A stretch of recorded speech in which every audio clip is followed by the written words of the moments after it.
ভোলা জেলার বোরহানুদ্দিন উপজেলাধীন বঙ্গপুর চরের স্থানীয় বাসিন্দাদের উপরে দীর্ঘদিন যাবৎ কুখ্যাত সন্ত্রাসী ইউনূসের নেতৃত্বে দুর্ধর্ষ সন্ত্রাসী দল অস্ত্র দেখিয়ে জমি দখল, চাঁদাবাজি, অসহায় জেলেদের মাছ ও টাকা লুট, অত্যাচার এবং ভয়ভীতি প্রদর্শনের মাধ্যমে অন্যান্য অপরাধমূলক কার্যক্রম করে আসছিল মর্মে জানা যায়।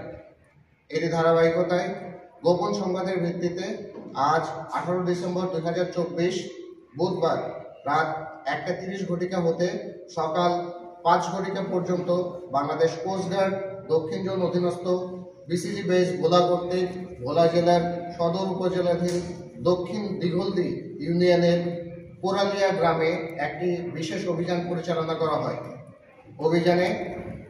অভিযান চলাকালীন উক্ত এলাকা হতে একটি দেশীয় আগ্নেয়াস্ত্র, 5টি দেশীয় অস্ত্র সহ দুর্ধর্ষ সন্ত্রাসী আলমগীর মাতব্বর এবং তার ছেলে রিয়াদ মাতব্বরকে আটক করা হয়।